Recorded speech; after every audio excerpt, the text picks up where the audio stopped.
Hello दोस्तों, मैं मनोज वर्मा आप सभी का स्वागत करता हूं प्रतिज्ञा क्लासेस के ऑनलाइन यूट्यूब चैनल में। और आज का टॉपिक है हमारा संविधान की प्रमुख अनुसूचियां। तो बात करते हैं संविधान की प्रमुख अनुसूचियों की। तो देखा जाए जो भारत का मूल संविधान था उसमें 8 अनुसूचियां थी, जबकि वर्तमान में 12 अनुसूचियां हैं। तो मूल से वर्तमान में आते आते 4 अनुसूचियां बढ़ा दी गई हैं, जो संविधान संशोधन के द्वारा बढ़ाई गई हैं। अब बात करते हैं अनुसूचियों की। तो देखिए प्रथम अनुसूची में किसका उल्लेख किया गया है? तो प्रथम अनुसूची में भारतीय गणराज्य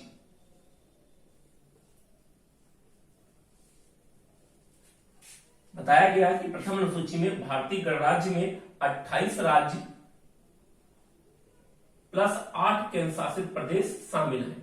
अर्थात पहली अनुसूची में 28 राज्य व 8 केंद्र शासित प्रदेश का उल्लेख किया गया है। और देखा जाए कि अगर भारत में किसी राज्य को कम किया जा रहा है या किसी राज्य को बढ़ाया जा रहा है तो किस अनुसूची में परिवर्तन होगा? पहली अनुसूची में परिवर्तन होगा, क्योंकि इससे पहले जम्मू कश्मीर को राज्य का दर्जा दिया गया था, तो यहाँ पर 29 राज्य हुआ करते थे।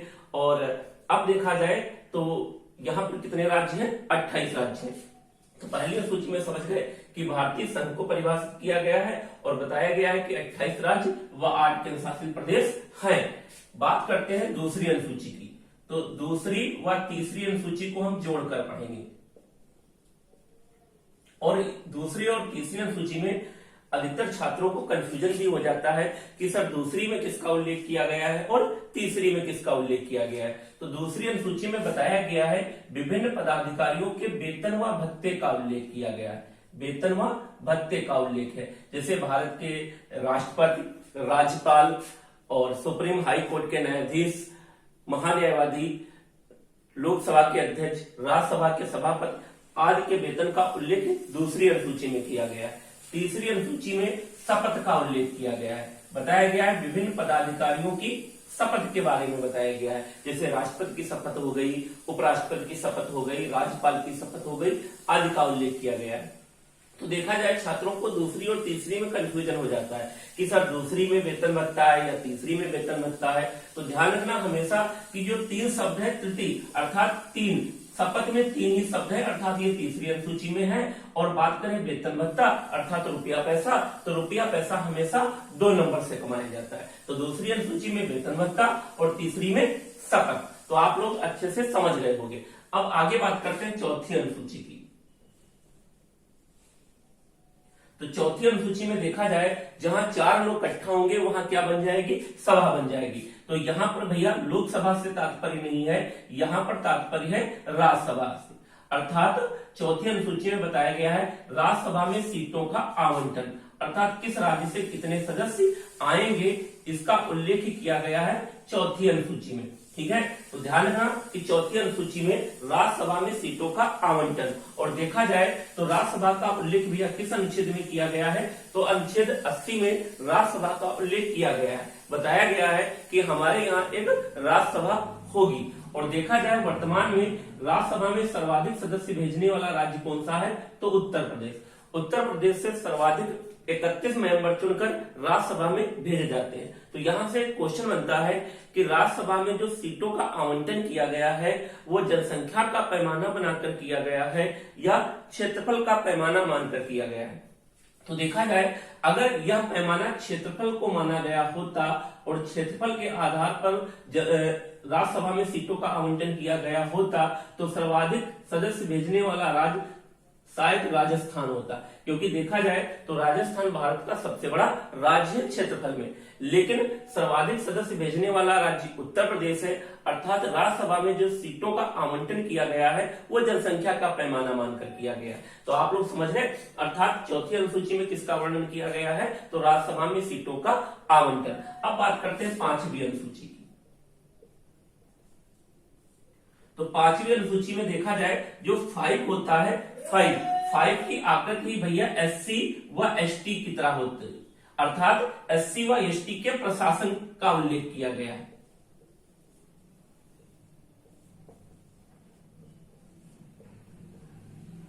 तो 5वीं अनुसूची में अनुसूचित जाति व अनुसूचित जनजाति के प्रशासन का उल्लेख किया गया है। ठीक है, तो ध्यान रखना पांचवी अनुसूची SC व ST, क्योंकि एस की आकृति 5 की तरह होती है। देखा जाए कि SC किसे कहते हैं और ST किसे कहते हैं, अर्थात अनुसूचित जात और अनुसूचित जनजाति। तो देखा जाए कि जो SC लोग ऐसे होते हैं जो आम समाज में रहते हैं, इनका रहन सहन, इनका खान पान, इनकी भाषा, इनकी संस्कृति आम समाज की तरह होती है। लेकिन बहुत पहले जो समाज के धनी वर्ग के लोग थे, उनके द्वारा इस वर्ग का शोषण किया गया, इनको सताया गया, और आजादी के बाद जब हमारा संविधान बना तो उसमें ये प्रशासन किया गया, ये उल्लेख किया गया कि ये भी हमारे समाज के लोग हैं और इनका भी हक है कि ये भैया आगे बढ़कर आए और इनका आर्थिक विकास हो सके, ठीक है। इसीलिए हमारे संविधान में इनके प्रशासन का उल्लेख 5वीं अनुसूची में किया गया। अब बात करते हैं एसटी लोग अर्थात अनुसूचित जनजाति के लोग। तो देखा जाए कि जो अनुसूचित जनजाति के लोग होते हैं, इनका कल्चर, इनका खान पान, इनकी संस्कृति आम समाज की तरह नहीं होती है और ये आम समाज में भी नहीं रहते हैं, ये जंगलों में रहा करते थे। लेकिन जब देश आजाद हुआ तो देखा गया कि ये भी हमारे देश के नागरिक हैं और इनका भी ये हक है कि ये भी आम समाज की तरह बढ़कर आगे आए। तो 5वीं अनुसूची में इनके प्रशासन का उल्लेख किया गया। तो 5वीं अनुसूची में SC व ST के प्रशासन का उल्लेख किया गया। तो अच्छे से समझ गए होंगे आप लोग। प्रथम अनुसूची में भारतीय गणराज्य के बारे में बताया गया है कि भारतीय गणराज्य 28 राज्य व 8 केंद्रशासित प्रदेश का संघ है। द्वितीय अनुसूची में बताया गया है कि विभिन्न पदाधिकारियों के वेतन भत्ते का उल्लेख किया गया है।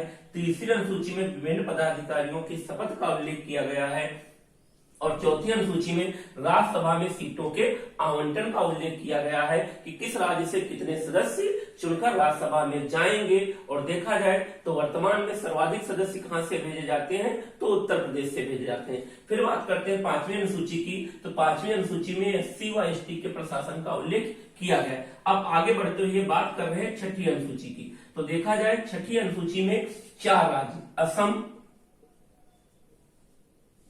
मेघालय,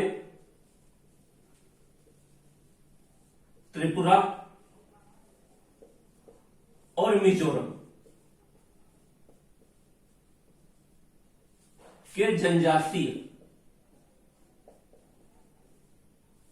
क्षेत्र के प्रशासन के बारे में उल्लेख किया गया है। तो देखा जाए छठी अनुसूची में असम, मेघालय, त्रिपुरा, मिजोरम के जो जनजातीय क्षेत्र है उनके प्रशासन का उल्लेख किया गया है। छठी अनुसूची में 2005 के बाद दार्जिलिंग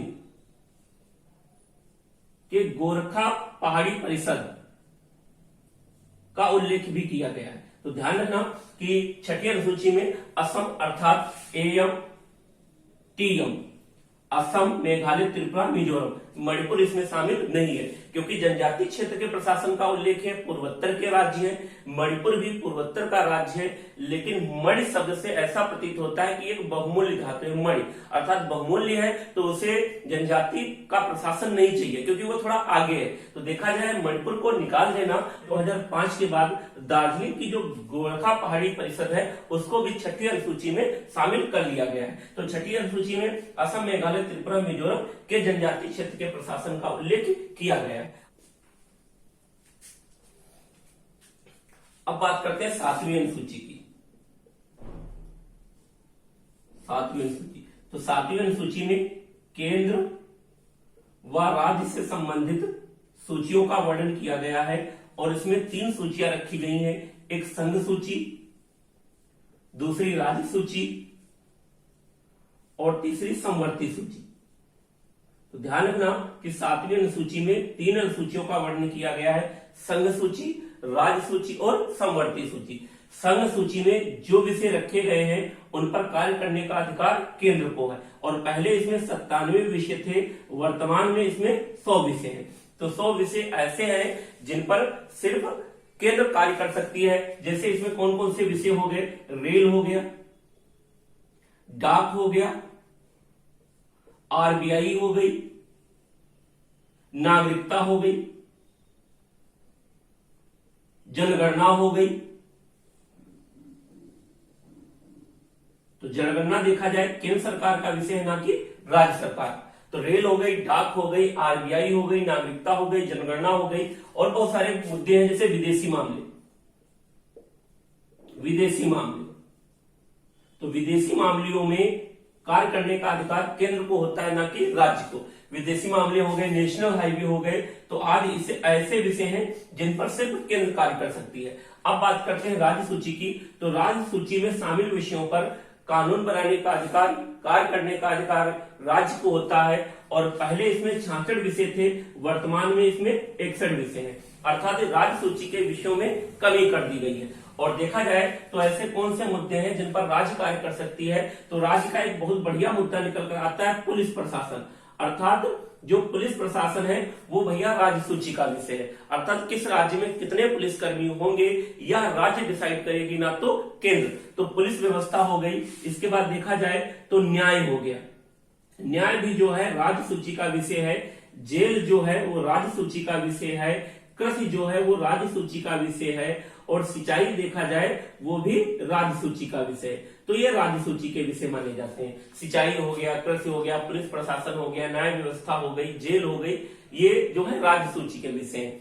और इसी में कह सकते हो कि स्थानीय स्वशासन, ये भी राज्य सूची का विषय है। अब ध्यान रखना कि हमारे संविधान में कुछ ऐसे विषय समाहित किए गए जिन पर राज्य और केंद्र दोनों मिलकर कार्य कर सकते हैं, उनको समवर्ती सूची में रख दिया गया।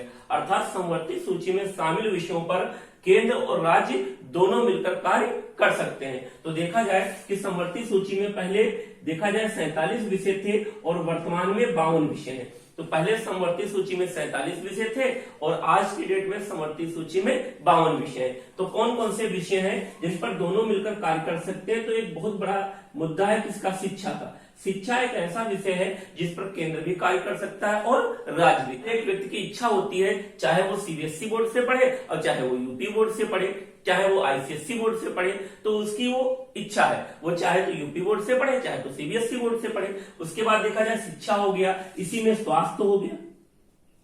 तो स्वास्थ्य एक ऐसा विषय है जिस पर केंद्र और राज्य दोनों मिलकर कार्य कर सकते हैं। इसके बाद देखा जाए तो कह सकते हो शिक्षा हो गया, विवाह हो गया, विवाह हो गया, दीवानी फौजदारी मामले हो गए जिन पर केंद्र भी कार्य कर सकती है और राज्य भी कार्य कर सकती है। निवारक निरोध कार्यक्रम हो गए जिन पर केंद्र और राज्य दोनों मिलकर कार्य कर सकती है। तो आप लोग समझ गए होंगे कि 7वीं अनुसूची में केंद्र व राज्य से संबंधित सूचियों का वर्णन किया गया है और 7वीं अनुसूची में 3 अनुसूचियां हैं, संघ सूची, राज्य सूची और समवर्ती सूची। संघ सूची में शामिल विषयों पर कार्य करने का अधिकार सिर्फ संघ को होता है, केंद्र को होता है। पहले इसमें 97 विषय थे, वर्तमान में इसमें 100 विषय हैं। कौन कौन से विषय? जैसे नागरिकता हो गई, जनगणना हो गई, विदेशी मामले हो गए, रेल हो गई, डाक हो गई, आरबीआई हो गई या नेशनल हाईवे हो गए। इन सभी मुद्दों पर कार्य करने का अधिकार केंद्र को होता है। बात करते हैं राज्य सूची की।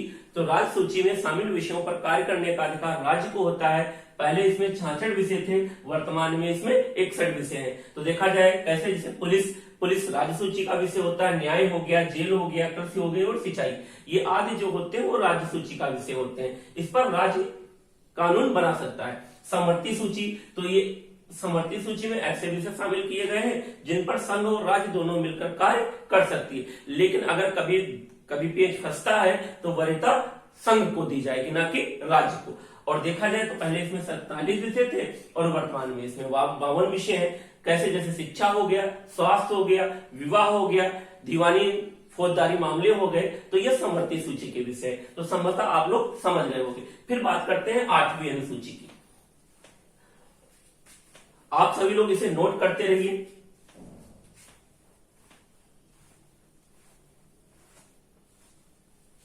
अब बात कर रहे हैं 8वीं अनुसूची की।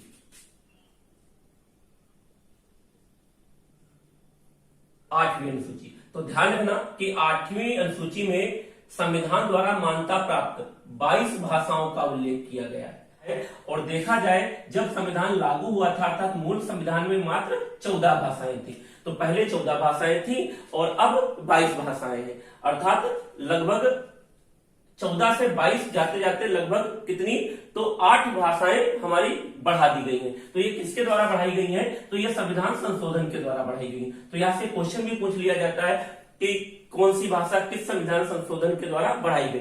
तो ध्यान रखना कि मूल संविधान में 14 भाषाएं थी, उसके बाद 1 भाषा बढ़ा दी गई, उसके बाद 3 भाषाएं बढ़ा दी गई और लास्ट में 4 भाषाएं बढ़ा दी गई। तो ध्यान रखना 14 भाषाएं तो हमारी मूल संविधान की थी और जो ये 1 भाषा बढ़ाई गई, ये इसका नाम था भैया सिंधी। तो ध्यान रखना कि सबसे पहले संविधान में किस भाषा को मानक भाषा माना गया था, तो सिंधी। और सिंधी को कब जोड़ा गया था, तो 21वां संविधान संशोधन 1967 में किया गया। और हमारे संविधान में कौन सी भाषा जोड़ दी गई, सिंधी भाषा जोड़ दी गई। तो ये 3 भाषाएं जोड़ी गई, ये 71वें संविधान संशोधन द्वारा जोड़ी गई। और 71वां संविधान संशोधन 1992 में आया था। तो 1992 में 71वां संविधान संशोधन किया गया और जिसके तहत हमारे संविधान में 3 और मानक भाषाएं जोड़ दी गई। तो ये कौन कौन सी है, नेपाली, मणिपुरी और कोंकणी। तो कोंकणी, मणिपुरी और नेपाली को 71वें संविधान संशोधन द्वारा हमारे भारत की मानक भाषाओं में जोड़ दिया गया। इसको याद करना थोड़ा इजी है, इसको याद कर सकते हो नमक, अर्थात नेपाली, मणिपुरी और कोंकणी। तो ध्यान रखना नमक 3 है और 3 ही भाषाएं जोड़ी गई थी। अब बात करते हैं 4 मानक भाषाओं की। तो 52वां संविधान संशोधन 2004 के द्वारा हमारे संविधान में जोड़ी गई। तो ध्यान रखना 2004 में 52वां संविधान संशोधन किया गया और हमारे संविधान में 4 और मानक भाषाओं को जोड़ दिया गया। तो ये कौन कौन सी है, तो संथाली, मैथिली, बोडो और डोंगरी। ध्यान रखना कि 2004 में 92वें संविधान संशोधन के द्वारा संथाली, मैथिली, बोडो और डोंगरी को भारत की मानक भाषाओं में शामिल किया गया। तो देखा जाए वर्तमान में कितनी मानक भाषा है, 22 मानक भाषा है। कि एक हमारे यहाँ विदेशी भाषा को मानक भाषा माना गया है, कौन सी, नेपाली। ठीक है। और देखा जाए तो भारत में अंग्रेजी एक मॉडर्न लैंग्वेज है, सभी लोगों के दिमाग में बसी हुई है। भारत का प्रत्येक नागरिक अंग्रेजी बोलना और पढ़ना सीखना चाहता है। ठीक है। और उस भाषा को हमारे यहाँ मानक भाषाओं में शामिल नहीं किया गया है। इसके बाद एक और भाषा है भोजपुरी। यहां तक आज तो अगर कहीं भी डीजे या गाना चलता है तो बिना भोजपुरी के लोगों को अच्छा नहीं लगता है। ठीक है। तो भोजपुरी भाषा एक बहुत बड़ी भाषा है और यहाँ की तो बहुत सारी फिल्म इंडस्ट्री, बहुत सारी फिल्में भी आ चुकी हैं भोजपुरी भाषाओं की। तो उसे भी भैया भारत की मानक भाषाओं में शामिल नहीं किया गया। तो भारत की 2 बहुत बड़ी भाषाएं, एक भोजपुरी और दूसरी अंग्रेजी, इनको मानक भाषाओं में शामिल नहीं किया गया। तो ध्यान रखना कि भारतीय मूल संविधान में 14 मानक भाषाएं थी। 21वें संविधान संशोधन द्वारा सबसे पहली भाषा जुड़ने वाली कौन थी, सिंधी। फिर 71वें संविधान संशोधन द्वारा 3 भाषाएं जोड़ी गई, कौन सी, नमक, नेपाली, मणिपुरी और कोंकणी। उसके बाद 52वें संविधान संशोधन 2004 द्वारा भारत में 4 मानक भाषाएं जोड़ी गई, संथाली, मैथिली, बोडो और डोंगरी। तो ये देखा जाए वर्तमान में 22 मानक भाषाएं हैं। ये तो हमारे मूल संविधान की अनुसूचियां थी। अब बात करते हैं जो अनुसूचियां हमारे संविधान में बढ़ाई गई। तो देखा जाए हमारे संविधान में 9वीं अनुसूची बढ़ाई गई, फिर 10वीं अनुसूची बढ़ाई गई, उसके बाद 11वीं अनुसूची बढ़ाई गई और उसके बाद 12वीं अनुसूची बढ़ाई। तो अब बात करते हैं 9वीं, 10वीं और 12वीं की। तो बात करते हैं 9वीं अनुसूची की। तो ध्यान रखना 9वीं अनुसूची प्रथम संविधान संशोधन 1991 के द्वारा भारतीय संविधान में जोड़ी गई। तो ध्यान रखना कि 9वीं अनुसूची प्रथम संविधान संशोधन 1991 के द्वारा भारत में जोड़ी गई और इसमें प्रावधान किया गया भूमि सुधार बंदोबस्त का, भूमि सुधार बंदोबस्त का। तो ध्यान रखना कि 9वीं अनुसूची में भूमि सुधार बंदोबस्त का उल्लेख किया गया है, क्योंकि जिस समय भारत आजाद हुआ उस समय देखा जाए तो भूमि को लेकर बहुत ज्यादा विवाद था। इसीलिए सबसे पहले हमारे संविधान में प्रथम संविधान संशोधन किया गया और जिसके तहत भूमि सुधार बंदोबस्त का प्रावधान किया गया। ठीक, आगे बात करते हैं 10वीं अनुसूची। तो ध्यान रखना कि 10वीं अनुसूची 52वां संविधान संशोधन 1985 के द्वारा जोड़ी गई। तो 10वीं अनुसूची 52वां संविधान संशोधन 1985 के द्वारा जोड़ी गई, अर्थात इंदिरा गांधी की मृत्यु के पश्चात। तो इंदिरा गांधी की मृत्यु के पश्चात राजीव गांधी की सरकार बनी और देखा गया कि सरकार चलाने में बहुत ज्यादा कठिनाई हो रही है। लोग क्या कर रहे थे कि पार्टी बदल रहे थे, अर्थात 52वां संविधान संशोधन 1985 के तहत दल बदल का प्रावधान किया गया, दल बदल का प्रावधान कर दिया गया और कहा गया कि कोई व्यक्ति अगर इस पार्टी से उस पार्टी में जाएगा तो उसकी सदस्यता रद्द कर दी जाएगी। बात करते हैं 11वीं अनुसूची की, तो 11वीं अनुसूची 73वां संविधान संशोधन 1992 व 93 के द्वारा जोड़ी गई और इसमें प्रावधान किया गया पंचायत राज व्यवस्था का।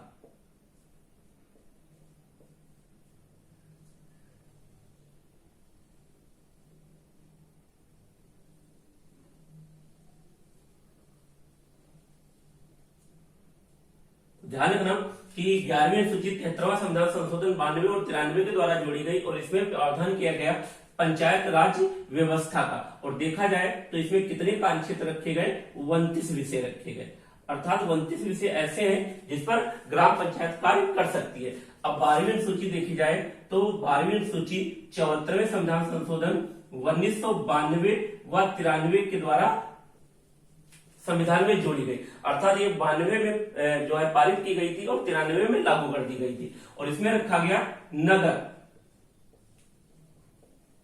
पालिकाओं के गठन व शक्तियों का प्रावधान किया गया। तो ध्यान रखना कि 12वीं सूची में नगर पालिका रखा गया और 11वीं सूची में ग्राम पंचायत रखा गया। और नगर पालिका में कितने कार्य क्षेत्र रखे गए, तो 18 विषय रखे गए। तो देखा जाए कि ग्राम पंचायत के पास नगर पंचायत की अपेक्षा ज्यादा कार्य क्षेत्र होते हैं। ठीक है, तो ध्यान रखना कि 9वीं अनुसूची प्रथम संविधान संशोधन के द्वारा जोड़ी गई और इसमें रखा गया भूमि सुधार बंदोबस्त।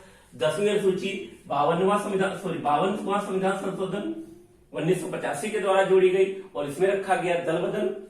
11वीं सूची 73वां संविधान संशोधन 1992-93 के द्वारा जोड़ी गई और इसमें रखा गया पंचायती राज व्यवस्था, जिसमें 29 विषय हैं, अर्थात 29 कार्य क्षेत्र दिए गए ग्राम पंचायत को, नगर पंचायत से ज्यादा कार्य क्षेत्र दिए गए। फिर 12वीं सूची 74वें संविधान संशोधन 1992-93 के द्वारा जोड़ी गई और इसमें नगर पालिकाओं की शक्ति और गठन का उल्लेख किया गया और कितने कार्य क्षेत्र रखे गए, 18। कि भारत में सबसे कम उम्र पंचायत का मेंबर बनने की होती है और कितनी उम्र, 21 वर्ष। तो ध्यान रखना कि भारत में किसका मेंबर बनने के लिए सबसे कम उम्र रखी गई है, तो पंचायत का मेंबर बनने के लिए 21 उम्र रखी गई। तो ये थी संविधान की प्रमुख अनुसूचियां। आप सभी को अगर अच्छा लगा हो वीडियो मेरा तो प्लीज लाइक करिए और हमारे चैनल को सब्सक्राइब करिए और अपने दोस्तों को भी इसके बारे में